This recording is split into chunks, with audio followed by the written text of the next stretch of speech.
नमो अरिहन्ताणम् नमो सिद्धाणं नमो आयरीयाणम् नमो वज्झायाणम् नमो लोये सव्वसाहुणम् तीन भुवन में सार वीतराग विज्ञानता शिव स्वरूप शिवकार नमः त्रियोग समारिके।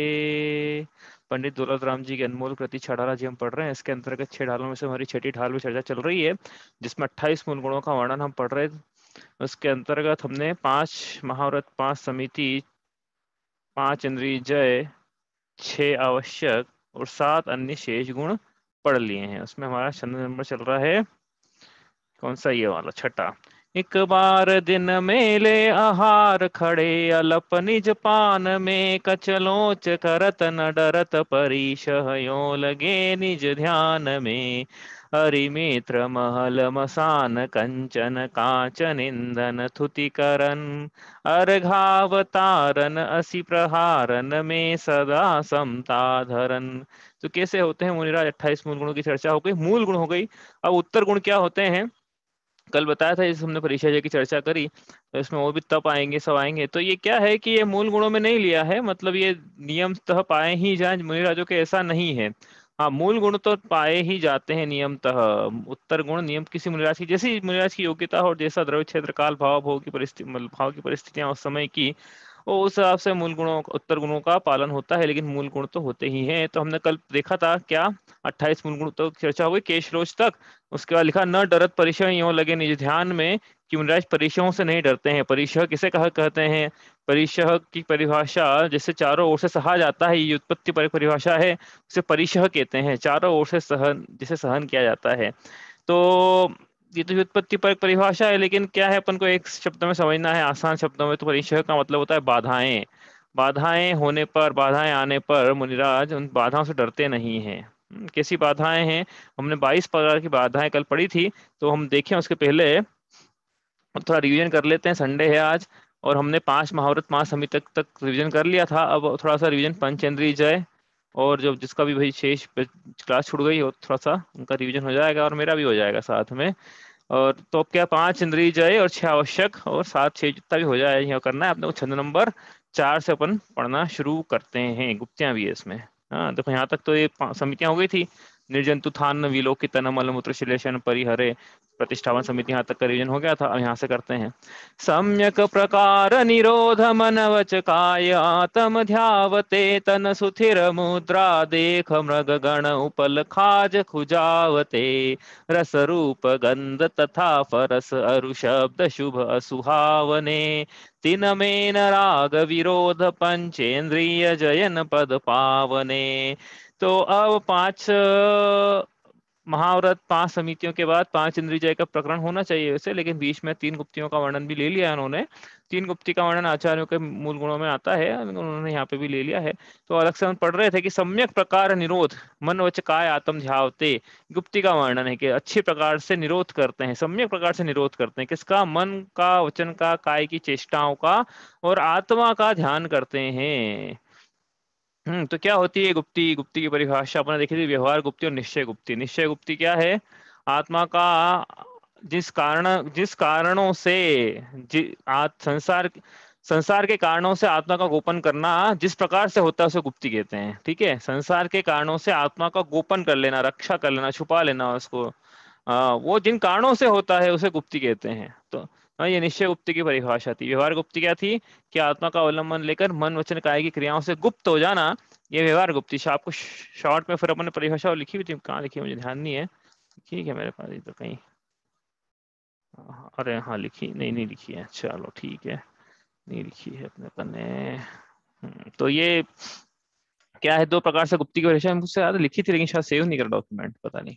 तो ये इस प्रकार से 2 प्रकार से गुप्ती की परिभाषा हमने पढ़ी, निश्चय गुप्ती और व्यवहार गुप्ती। तो कहना क्या चाहते हैं यहाँ पे कि जब आत्मा के ध्यान करना है तो मन वचन काय की चेष्टा नहीं होना चाहिए। यदि वचन का विकल्प है, काय का विकल्प है और मन का विकल्प है, तो फिर आत्मा का ध्यान कैसे होगा? तो सबसे पहले क्या लिखा है, मन वचन काय, ऐसा तीन है। तो काय के विकल्प मैंने उस दिन ही बताया था, काय का विकल्प छोड़ना आसान है। क्या मुनिराजों की मुद्रा ऐसे बना के बैठ जाओ, पद्मासन, खड़गासन, काय उत्सर्ग मुद्रा में, बाएं हाथ पे दाएं हाथ, जैसे भगवान की मुद्रा है। तो काय की चेष्टा हमको ऐसा लगेगा नहीं हो रही है, ठीक है। और वचन नहीं कहें तो ऐसा लगेगा वचन की चेष्टा नहीं। अभी अंतर जल्पों की तो बात कर ही नहीं रहे, बहिः जल्प की बात कर रहे हैं। लेकिन मन जो है, मन को नियंत्रित करना इतना आसान नहीं रहता है, इसलिए इसके अभ्यास लगता है। जो धीरे धीरे अभ्यास होता है तो मन को साधा जाता है।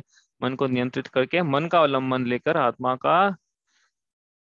का जानना होता है, क्योंकि मन जो है वो अरूपी पदार्थों को भी अपना विषय बनाता है। इस प्रकार से वो मन का अवलंबन लेकर, मन को साध कर क्या करते हैं, आत्मा का ध्यान करते हैं। ये ऐसी गुप्ती है। और क्या है गुप्ती में? ऐसा लिखा है कि उनकी सुथिर मुद्रा को देखकर, गुप्ती में जैसे मुनिराज बैठे हैं, तो ऐसा, तो ये मृगगणों को भ्रम हो जाता है, हिल हिलन हिलन हलन हलन चलन नहीं होता है जरा भी। तो मृगगणों को, जंगल के वनचारियों को, हाँ पशुओं को ये भ्रम हो जाता है कि एक मुनिराज नहीं, कि कोई पत्थर है, मतलब तो उन पत्थर ही समझते हैं। और पत्थर से क्या करते हैं, अपनी पीठ खुजाते हैं। मुनिराज फिर भी अपने ध्यान में बैठे रहते हैं। इस प्रकार से इनकी गुप्ती होती है। ये संवर के प्रकरण में लेना है हमको। मन वचन कायिक क्रियाओं से निवृत्ति, इस प्रकार की परिभाषा बोलना है अपने को। आत्मा का अवलंबन लेकर मन वचन कायिक क्रियाओं से निवृत्ति। क्यों? क्योंकि प्रवृत्ति बोलेंगे तो फिर वो थोड़ा दिक्कत है। बोलने के लिए बोला जा सकता है, लेकिन समझना है कि निवृत्ति पूर्वक काम है, क्योंकि संवर का प्रकरण चल रहा है यहाँ पे। तो ये तीन गुप्तियां। अब उसके बाद पंचेंद्रिय जय। पंचेंद्रिय जय की क्या पंक्ति लिखी है यहाँ पे? रस रूप गंध तथा फरस अरु शब्द शुभ असुहावने। कि पांच इंद्रियां कौन कौन सी है? स्पर्शन, रसना, घ्राण, चक्षु, कर्ण। इनके जो विषय हैं क्या है? स्पर्श, रस, गंध, वर्ण और शब्द। इन पांच इंद्रियों के विषय कैसे भी हो, लिखा है ना, रस रूप गंध फरस मतलब स्पर्श और शब्द, कैसे भी हो, शुभ भी हो या अशुभ भी हो। शुभ अशुभ हो सकते हैं क्या? ये तो भी अपना में प्रकरण है कि शुभ अशुभ हो सकते हैं क्या ये।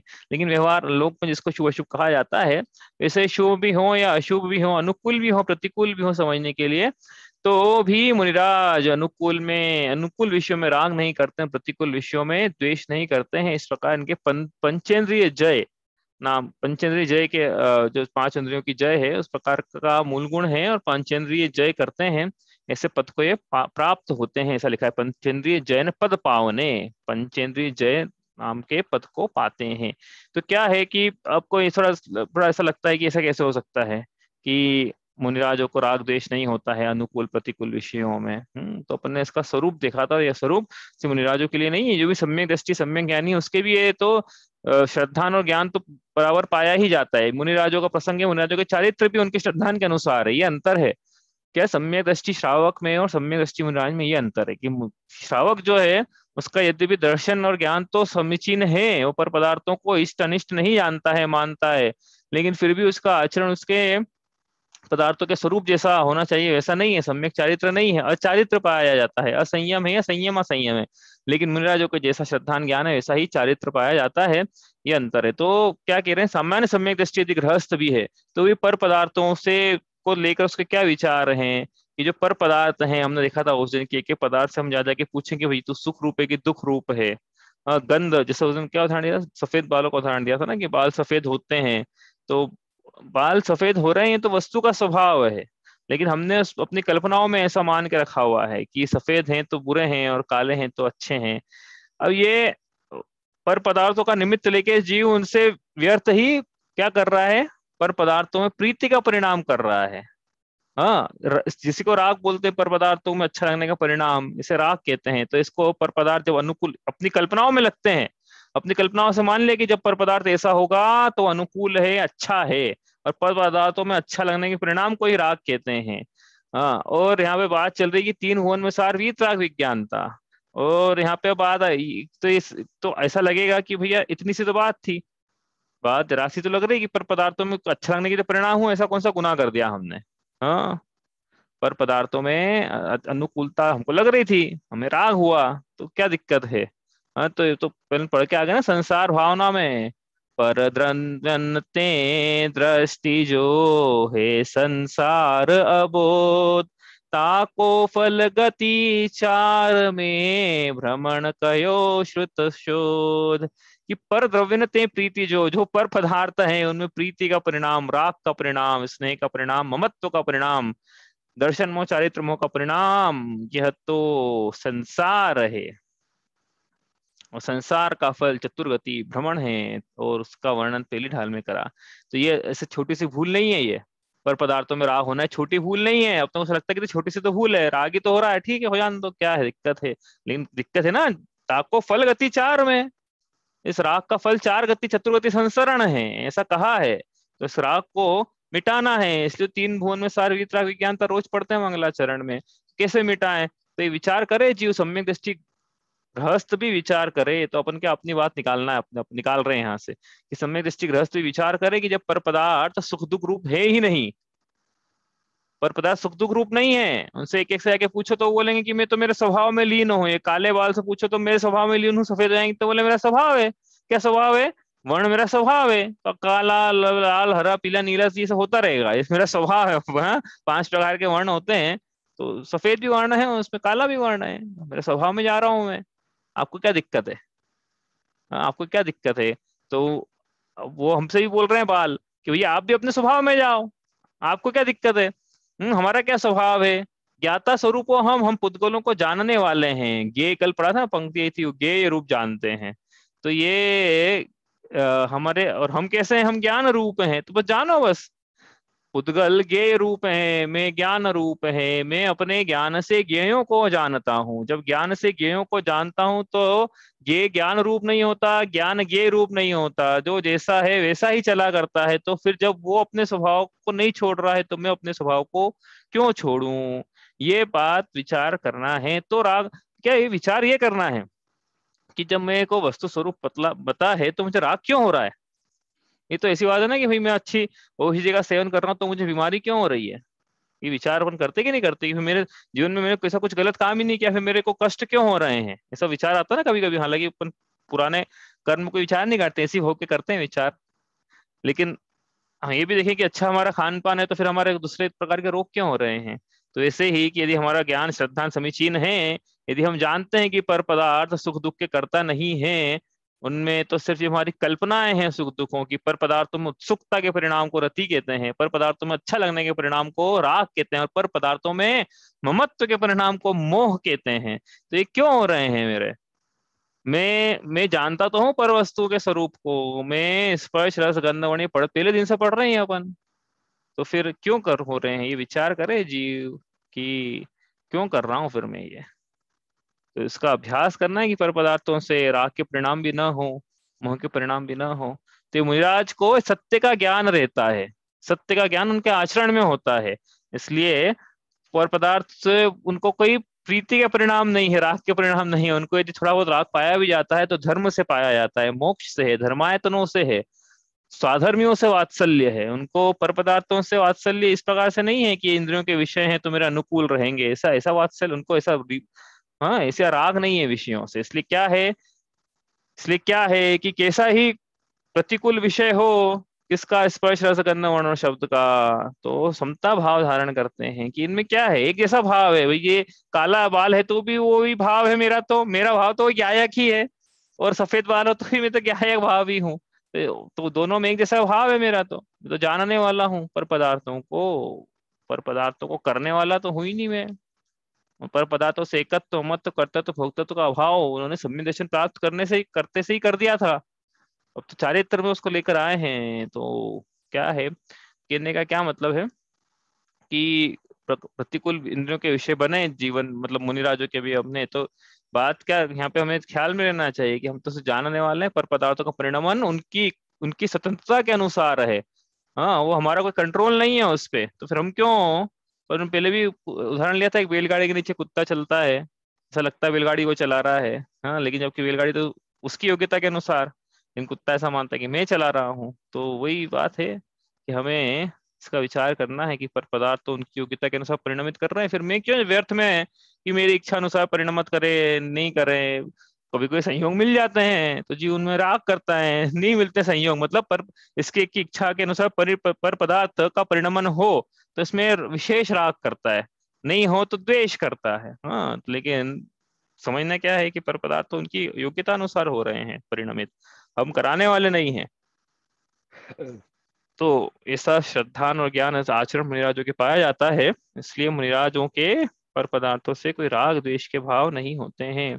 यदि कोई दीक्षा ले तो इसलिए गर्मी के दिनों में, हाँ, गर्मी से परेशान नहीं होते, हैरान नहीं होते हैं।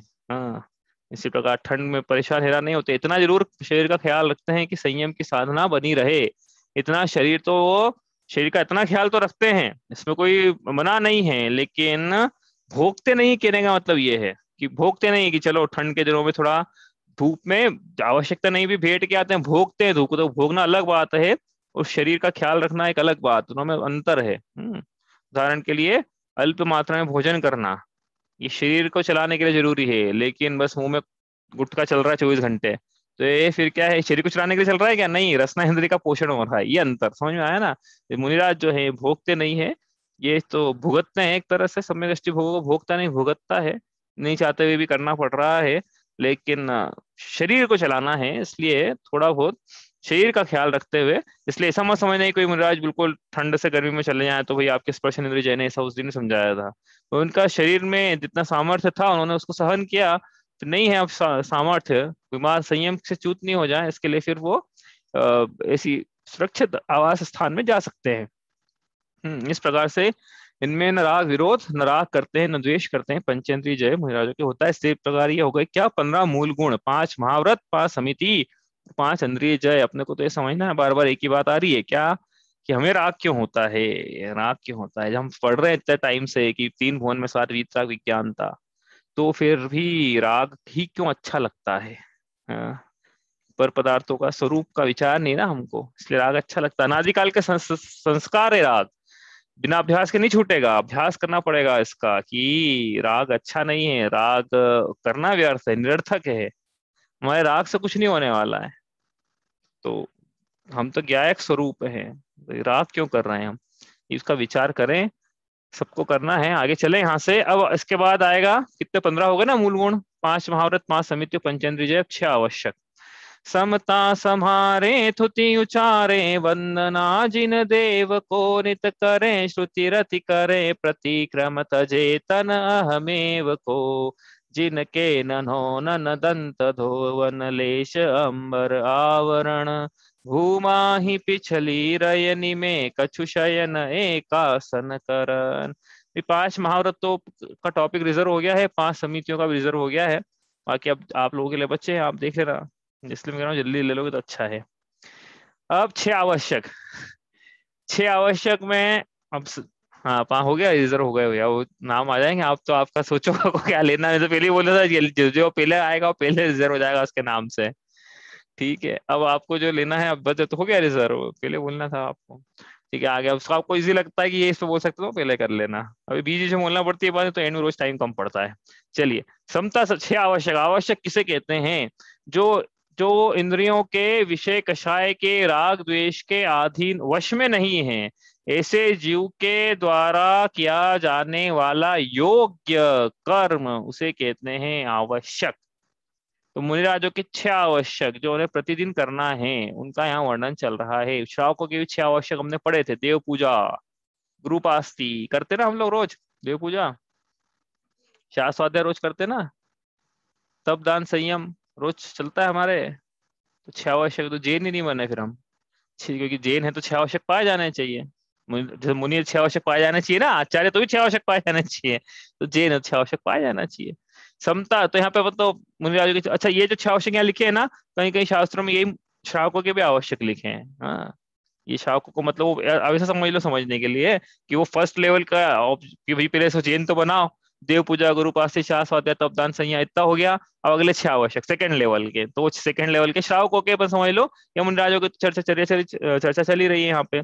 कौन कौन से हैं, समता समारे, मुनिराज, पिच्छी कमंडल, श्रावक, धर्मायतनो, ट्रस्ट, पैसा रुपया, इन और शरीर, इसको नहीं संवारते हैं, इसके लिए दीक्षा नहीं ली थी। किसके लिए दीक्षा ली थी, कि हम समता भाव में रहना चाहते हैं, जो गृहस्थ अवस्था में निश्चित काल के लिए थोड़ी बहुत सामयिक के काल में संभव है, हालांकि बाकी वो 24 घंटे श्रावक समता भाव में रहे साहब बन नहीं पाता है।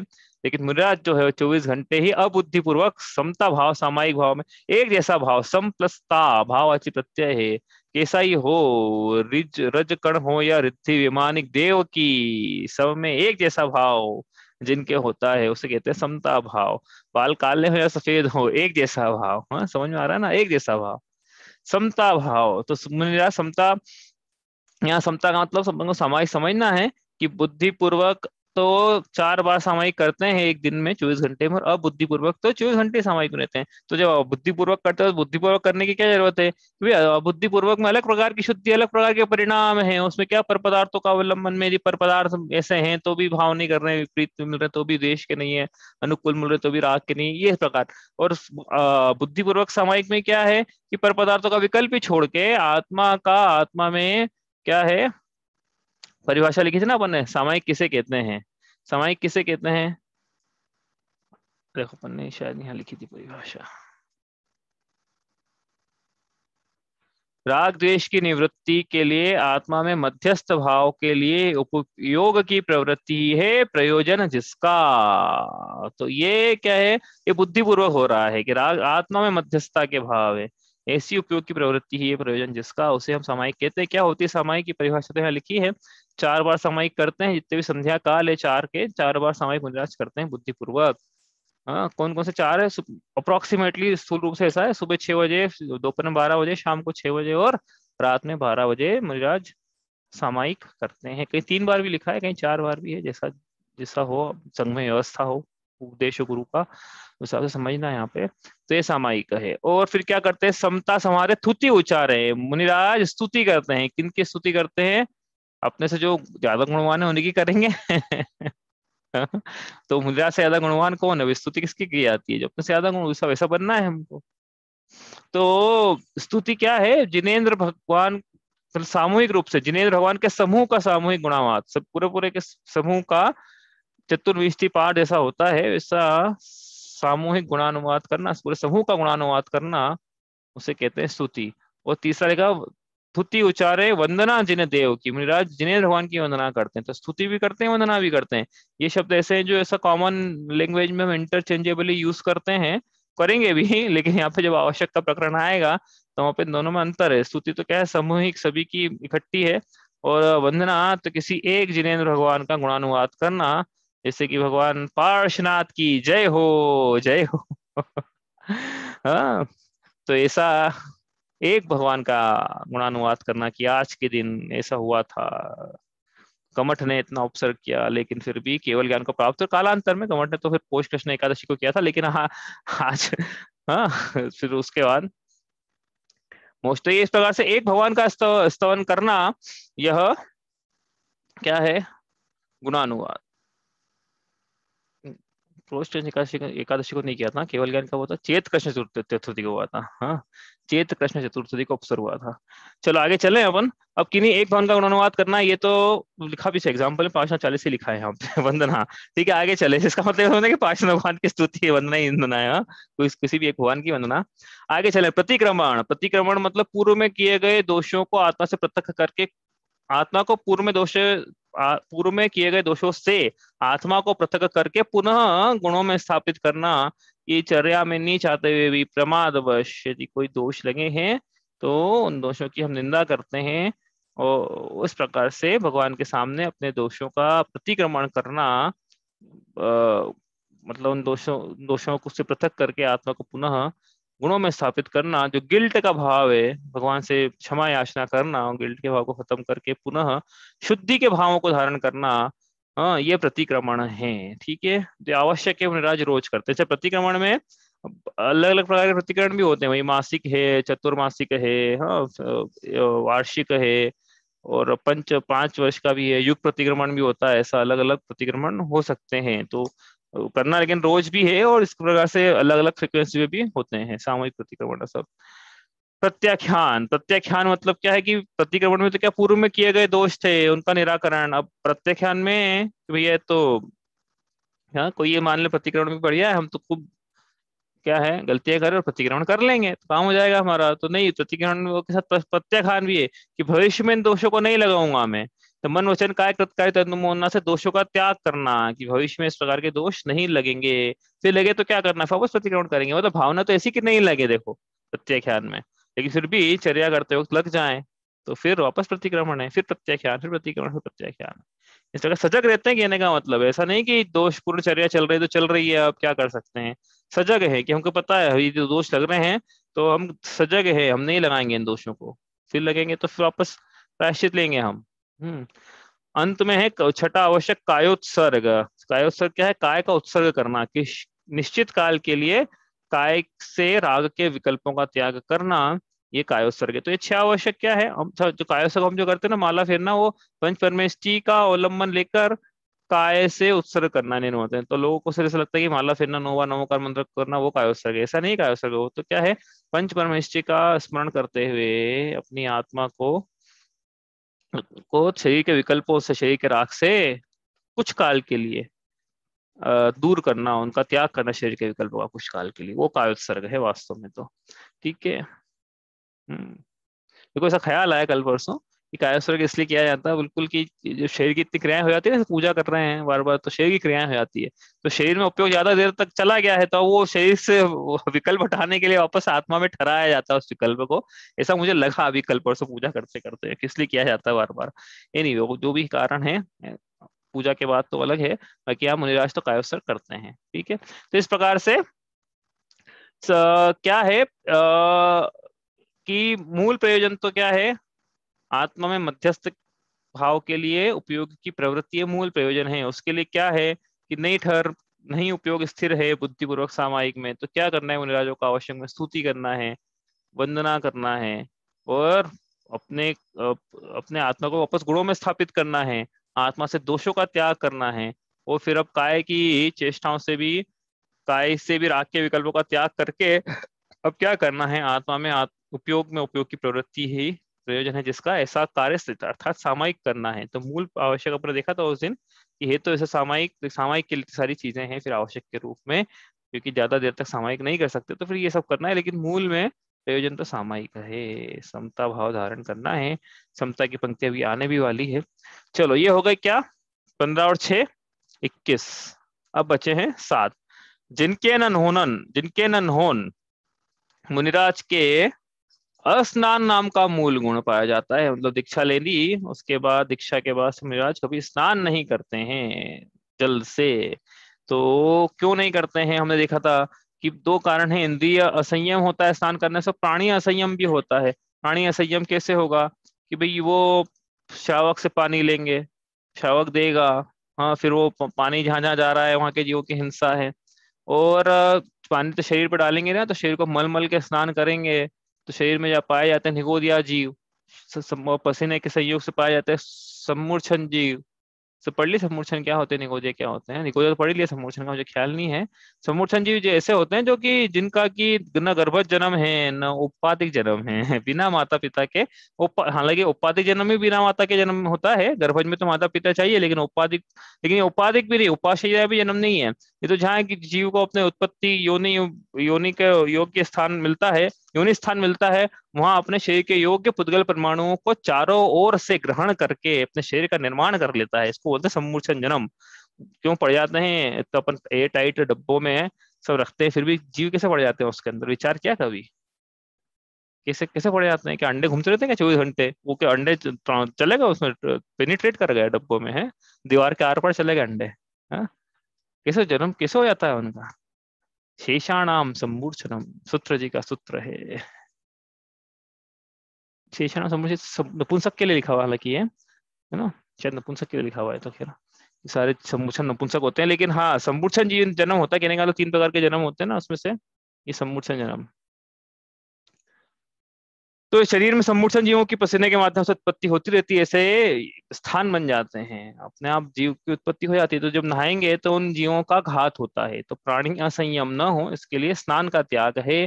और इंद्रिय असंयम भी, कि भाई स्नान करेंगे तो शरीर अच्छा है हमारा, तो दिखने में अच्छा लग रहा है, गंध चली गई शरीर की, उसका भोग है, और फिर ठंड में गरम गरम से ठंडे में नहाने में वो तो स्पर्श इंद्रिय आदि संबंधी सारे विकार होते हैं। और क्या है इसके अलावा भी कि शरीर के प्रति निष्प्रह भाव है, शरीर के प्रति राग का भाव होने से श्रृंगार का अभाव है, शरीर को सजाते नहीं हैं।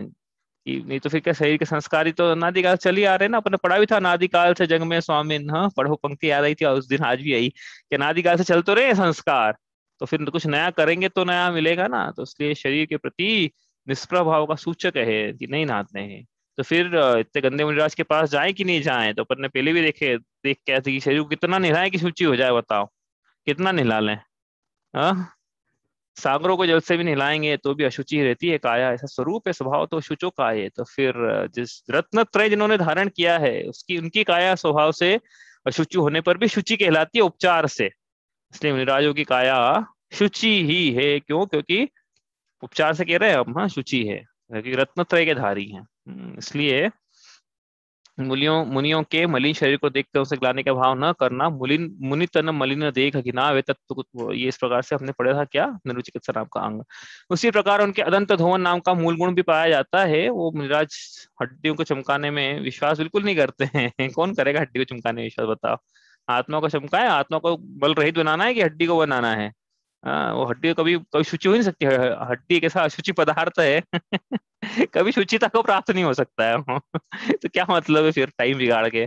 लेकिन फिर भी बस आहार के बाद भोजन के कण वगैरह नहीं फंस जाएं, तो उसके निमित्त जीवों की उत्पत्ति ना हो वहां पे, इसलिए आहार के बाद कुल्ला आदि करते हुए दिखे आपको, तो वो इसलिए नहीं है कि वो चमकाना है उसको, ये शरीर के संस्कार है, या फिर जो हमने सारी बातें जो अस्थान में लगी है सब लगा ना अनंत भुवन में। ठीक है, आगे चले। इनके नग्नता नाम का मूल गुण होता है मुनिराज लेश मात्र भी क्या अंबर धारण नहीं करते हैं।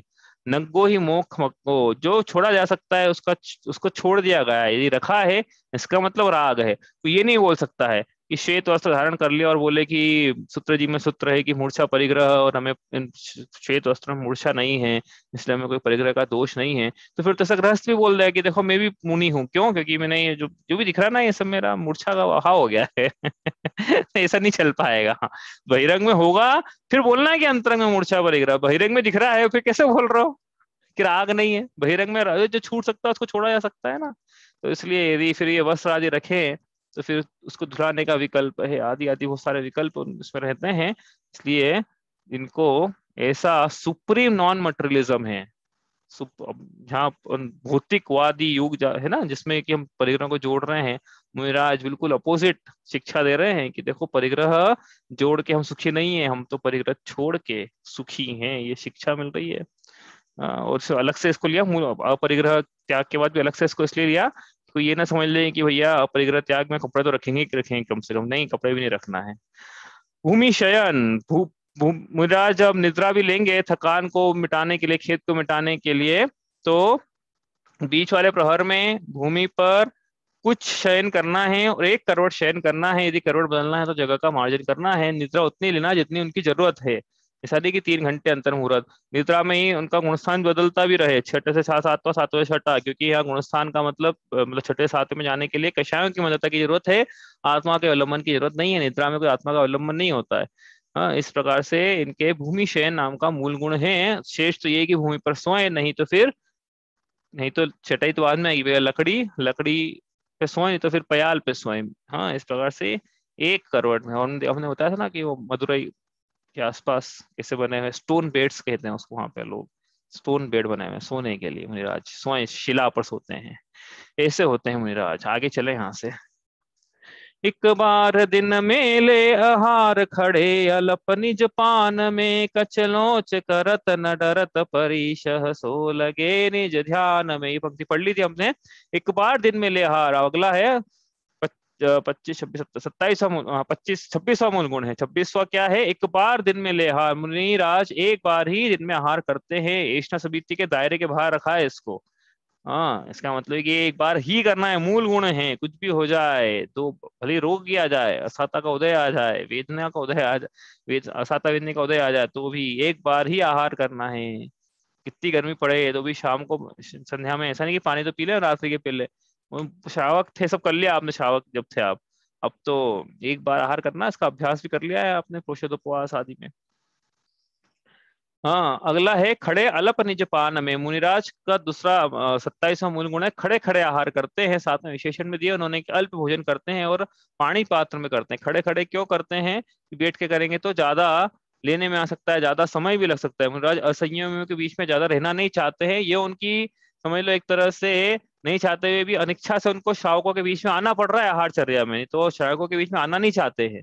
हाँ, उनको क्या जरूरत है असंयमियों के बीच में आके, भाई जैसा सामने दिखता है वैसा भाव हो जाता है। फिर हमको मुनिराज दिखते तो हमको मुनि बनने की इच्छा होती है, वैसे उनको भी जब श्रावक दिखेंगे तो असंयमी बना आ सकता है उनके, इसलिए वो असंयमी से बच के रहते हैं। इसलिए क्या जल्दी से जल्दी जितना जल्दी काम हो, जो खड़े खड़े ही अपन तो निकल लो यहाँ से, इनके यहाँ से जितना जल्दी काम हो। ठीक है, दूसरा क्या, अल्प इसलिए करते हैं कि ज्यादा करेंगे तो प्रमाद का सूचक है, शरीर के प्रति आसक्ति का सूचक है, रसना इंद्रिय पे विजय न हो इसका सूचक है, रोग भी बढ़ा सकता है, इसलिए अल्प करते हैं। शरीर को जितनी जरूरत है उतना लेते हैं, कहने का मतलब ये है। आधा अन्न से भरते हैं, 1/4 पानी से, 1/4 छोड़ देते हैं हवा आदि के लिए। इस प्रकार से अल्प करते हैं, प्रमाद का त्याग करते हैं। प्रमाद बढ़ेगा यदि ज्यादा करेंगे तो। और निज पान में आहार करते हैं, क्योंकि यदि थाली आदि में करेंगे तो बर्तनों का फिर कौन धोएगा, उनके निमित्त से फिर जीव हिंसा के प्रसंग बनते हैं, परिग्रह आदि के प्रसंग बनते हैं, उतनी देर के लिए परिग्रह रखा गया है वो। और क्या है कि कोई थाली आदि में करें, भोजन आदि में पात्रों में करें तो फिर वो कोई ज्यादा भी भोजन दे सकता है, ज्यादा आ सकता है खाने में। वो फिर भोजन पात्र अपने पास तो रख नहीं सकते, दूसरों से लेना पड़ेंगे। तो ये क्या है कि इस प्रकार से वो नहीं करते हैं, उनको जो जितनी इच्छा है अंजलि में उतना लेते हैं, सब मिक्स कर लेते हैं अंजलि में ही। ऐसा नहीं कि दाल अलग खाएंगे, चावल अलग खाएंगे, हम स्वाद ले लेके खाएंगे, सब वो तो सब मिक्स कर लेंगे, सब्जी जितनी भी सब एक साथ जितनी अंजलि में आती सब रख लो, 3 4 5 सब डाल दो। मतलब अपन नहीं दाल मत देना, लेकिन वो उनका तो ऐसा, क्या डालोगे तो फर्क नहीं पड़ता उनको एक साथ मिक्स करके खाते हैं वो सब, स्वाद नहीं आए। हाँ, इस प्रकार से अल्प खड़े खड़े आहार करते हैं। और अंतिम 28वां मूल गुण है केश लोच करते हैं। केश लोच इसलिए करते हैं कि यदि केश बढ़ जाएंगे तो जीवों की उत्पत्ति उसमें हो सकती है। तो सर के केश का ही रोज करते हैं, दाढ़ी मूछ का इसलिए करते हैं कि आहार के कण यदि फंस जाएंगे तो वहां पे भी जीवों की उत्पत्ति की संभावना होगी। इसके अलावा शरीर में अन्य जगह भी बाल है, वहां का केश रोज नहीं करते हैं। तो नारी का माता सर का और मुनिराज सर और दाढ़ी मूछ का केश रोज कब कब करते हैं तो वो बालों के ग्रोथ रेट पर है, लेकिन यूजुअली 2 महीने से लेकर 4 महीने तक के बीच में किया जाता है। इतने बड़े होना चाहिए बाल की आ जाए। केश रोज करना इतना आसान नहीं है जितना हम सोच रहे हैं। ये एक तरह से परीक्षा है मुनि धर्म के पहले की, कि क्या केश रोज का दर्द सहन कर सकते हैं कि नहीं, ये कर सकते हैं। नहीं कर सकता है जीव तो फिर वो भी दीक्षा परिचय का जय 22 प्रकार परिचय जो पढ़ रहे हैं हम, कैसे सहन करेगा। राख का उपयोग किया जाता है एंटीसेप्टिक के लिए। मुनिराज जिस दिन केश रोज करते हैं उस दिन शरीर, हाँ, उनका शरीर की थकान मिटाने के लिए, कि एक एक इतने सवाल लेना भाई, बार बार खींचना ऐसा कोई थोड़ी। हाँ, पंचमुष्टि केश रोज क्या होता है रह गया था उस दिन। पंचमुष्टि क्या होता है कि 5 प्रकार की ये उंगलियां हैं, इनसे ऐसा करके केश रोज करना, ये पंचमुष्टि है। या फिर कहीं ऐसा भी लिखा है कि दीक्षा ग्रहण करे प्रभु पंचमुष्टि लोच से, ऐसा पढ़ा ना। तो जब तीर्थंकर जो दीक्षा ग्रहण करते हैं ना तो 5 बार में ही पूरा बाल उखाड़ लेते हैं, तो उसको ही पंचमुष्टि, ऐसा भी कहीं कहीं प्रकरण आता है कि 5 बार में 1 2 3 4 5 बस हो गया केश लोच का तो ये पंचमुष्टि केश लोच से इस प्रकार से दीक्षा ग्रहण करते हैं, मतलब दीक्षा ग्रहण करने के पहले पंचमुष्टि केश लोच किया जाता है। ठीक है, हो गया है सब पूरा 28 मिनट का प्रकरण। आपको कोई प्रश्न हो तो आप पूछ लो, वरना परिचय या आदि अपन अगली बार करेंगे इसका रिवीजन। अभी 28 मूल गुणों का यहाँ पे पूरा प्रकरण हो गया है। अब आज जो आएगा प्रकरण थोड़ा सा इसमें उत्तर गुणों की चर्चा है। इसमें फिर अपन आचार्य के 36 मूल गुण करेंगे, इसी में आने वाले हैं। 25 मूल गुण उपाध्याय के अलग से थोड़ा करना पड़ेंगे, इसमें प्रकरण नहीं है उसका।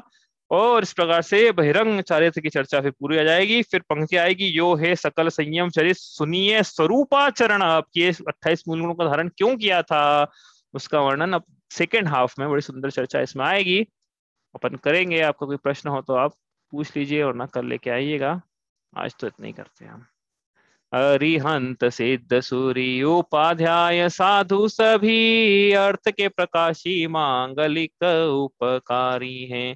तीन को स्वरूप जानी राग ते भई जो भक्ति, काय को नमाए स्तुति उच्चारी है। धन्य धन्य तुम ही से काज सब आज भय, कर जोड़ बार बार वंदना हमारी है। मंगल कल्याण सुख ऐसो हम चाहत हैं, हो मेरी ऐसी दशा जैसी तुम धारी है। जावाणी के ज्ञान ते सूझे लोकालोक सोवाणी मस्तक नमो सदा देता हूँ धो।